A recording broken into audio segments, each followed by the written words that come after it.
ये आदमी सड़क किनारे के कूड़ेदान में कूद गया और जैसे ही वो अपना फोन वापस लेने की कोशिश कर रहा था, उसे कूड़ेदान में एक लाश मिल गई। उस आदमी ने ये देखकर पूरी तरह से डर गया और तुरंत अपना फोन निकालकर पुलिस को फोन करने लगा। लेकिन फोन करते समय उसे अचानक कुछ याद आया और उसने जल्दी से फोन काटकर अपनी दुकान पर वापस चला गया। वो रात होने तक इंतजार करता रहा। जब चारों तरफ सन्नाटा छा गया तो वो तेजी से अपनी गाड़ी लेकर कूड़ेदान के पास पहुंचा और किसी के न देखते हुए लाश को गाड़ी के पीछे डालकर अपने घर के तहखाने में ले गया। उसने पहले फ्रिज को खाली किया, फिर लाश को उसमें ठूंस दिया और फ्रिज को जंजीर से मजबूती से बंद कर दिया। इसके बाद वो ऊपर गया और अपनी पत्नी से झूठ बोला कि उसका 5 साल से लापता भाई मरा नहीं है और आज अचानक दुकान पर उससे मिलने आया था। फिर उसने अपने भाई का ड्राइविंग लाइसेंस और अन्य दस्तावेज निकाले, उसके भाई की लिखावट की नकल करते हुए एक क्रेडिट कार्ड के लिए आवेदन किया और ये दिखाने के लिए सबूत बनाया कि उसका भाई वाकई लौट आया है। अगले दिन उसने अपने भाई के लौटने की बात अपनी दुकान की महिला कर्मचारी को जानबूझकर बताई। फिर वो अपने भाई के घर के दरवाजे पर गया, अपनी शर्ट में एक तकिया ठूंस लिया, सिर पर टोपी पहन ली और अपने भाई की तरह दिखने का नाटक करते हुए पड़ोसियों के दरवाजे के सामने की बर्फ साफ की। इससे पड़ोसियों को भी यकीन हो गया कि उसका भाई लौट आया है। इन सारी तैयारियों के बाद उसने रात में उस पुरुष की लाश को एक चट्टान के किनारे तक ले गया और उसे स्लेज से नीचे धकेल दिया। अगले दिन जब वो दोबारा जांचने आया तो उसे पता चला कि चट्टान से गिरी लाश बिल्कुल सही सलामत थी। वो तुरंत घर लौटा, 2-3 किलो ताजा गोमांस लेकर चट्टान के नीचे पहुंचा और सारा बेकन और गोमांस को सुअर की चर्बी के साथ लाश के पूरे शरीर पर लगा दिया। इसके बाद वो संतुष्ट होकर वहां से चला गया। जल्द ही एक शिकारी ने चट्टान के नीचे लाश देखी और पुलिस को सूचना मिलने पर जब वे मौके पर पहुंचे तो उन्हें एक ऐसी लाश मिली जिसे जानवरों ने खा लिया था और जिसका चेहरा पहचानना मुश्किल था। पुलिस को लाश के पास सांग बियाव के दस्तावेज मिले और वे जल्द ही लाओ ले को लाश की पहचान के लिए बुला लाए। ने एक नजर में पक्का कर दिया कि ये लाश उसके हाल ही में कस्बे में लौटे भाई की थी। इस तरह ने अपने भाई का मृत्यु प्रमाण पत्र हासिल कर लिया और बीमा कंपनी की मुआवजा प्रक्रिया को सुचारू रूप से पूरा कर लिया।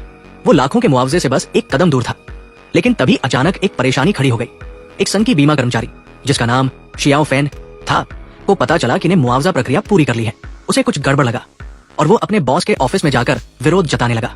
उसने बताया कि कुछ दिन पहले उसके पास मुआवजा लेने आया था, लेकिन चूंकि उसका भाई 7 साल से कम समय के लिए लापता था, उसने नियमों के मुताबिक उसकी अर्जी खारिज कर दी थी। लेकिन अब इतने कम समय में ने मुआवजा हासिल कर लिया जो को शक पैदा करने वाला लगा।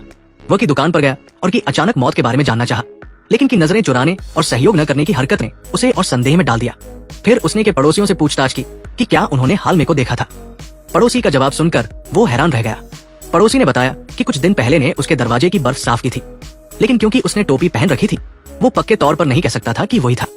ये सुनकर को यकीन हो गया कि कभी लौटा ही नहीं।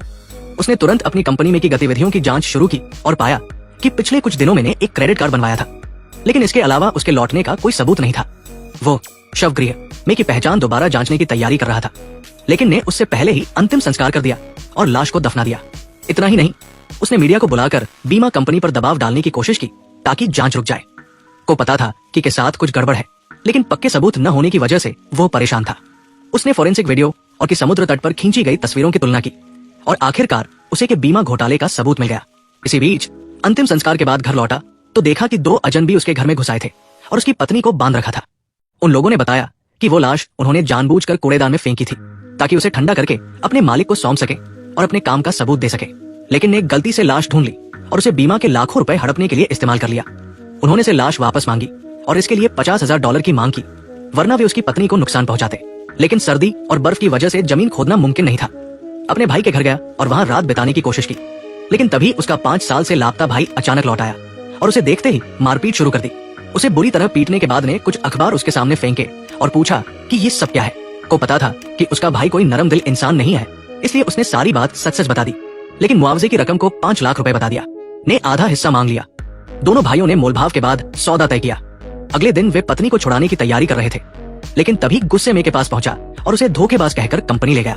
उसने बॉस के सामने से पूछा कि कमर पर एक जंग का निशान था, लेकिन लाश पर वो क्यों नहीं दिखा। ने चतुराई से कहा कि उसके भाई ने उसे लेजर सर्जरी से हटवा दिया था। इससे उसने का सवाल टाल दिया और उल्टा बॉस से की शिकायत कर दी। बॉस को डर था कि उनकी कंपनी पर मुकदमा कर सकता है, इसलिए उसने को रोका और से माफी मांगी। उसने वादा किया कि अगले दिन मुआवजा पहुंचा दिया जाएगा। इस बीच ने देखा कि उसके भाई को ले गया तो वो चुपचाप उनके पीछे बीमा कंपनी के पार्किंग तक गया। जब घर जाने लगा तो ने उस पर हमला कर दिया और उसे बुरी तरह पीटा। को ये बिल्कुल उम्मीद नहीं थी कि जब वो उस रात के घर लौटा तो देखा कि ने उसी क्रेडिट कार्ड से न सिर्फ कुछ लड़कियों को बुलाया था, बल्कि एक रिवॉल्वर भी खरीद लिया था। पूरी तरह हताश हो गया। उसे पता था कि इस तरह बेलगाम रहने से बीमा घोटाला जल्दी या देर से पकड़ा जाएगा और उसे जेल हो सकती है। अगले दिन जब बीमा कंपनी से चेक मिला तो उसने सबसे पहले उसे बैंक में भुनाया फिर एक दुकान से लाल रंग का जैकेट खरीदा। इसके बाद उसने एक ड्राइवर को बुलाकर कब्र से लाश निकलवाई, उसे गाड़ी में डाला और हत्यारों से मिलने का समय और जगह तय की। घर लौटकर उसने को नशे में धुत कर दिया और उसे मारने की कोशिश की, लेकिन पूरी रात संघर्ष करने के बाद भी वो ऐसा न कर सका। अगली सुबह जब सो रहा था, वो तय जगह पर पहुंचा, हत्यारों को $50,000 और लाश सौंप दी और अपनी पत्नी को छुड़ा लिया। लेकिन तभी गुस्से में बंदूक लेकर पीछे आ गया। ने जल्दी से अपना जैकेट उतारा और पत्नी को पहनाकर दूसरी तरफ भगा दिया। गुस्से में के सामने आया और उसे गोली मारने वाला था, लेकिन भाई होने की वजह से वो ऐसा न कर सका। उसने निशाना बदलकर पत्नी पर गोली चला दी। अपनी पत्नी को बचाने दौड़ा, लेकिन तभी पत्नी बेहोशी से जाग गई। तब को याद आया कि उसने सारा मुआवजा जैकेट में छिपा रखा था, जिसकी वजह से गोली वहां अटक गई और पत्नी को कोई नुकसान नहीं हुआ। इसी बीच हत्यारों को का क्रूर व्यवहार पसंद नहीं आया और उनकी उससे झड़प हो गई। गलती से गोली चल गई और मारा गया। ने की लाश को फिर से कब्र में दफनाया और सारा मुआवजा लेकर अपनी पत्नी के साथ दुनिया घूमने निकल गया।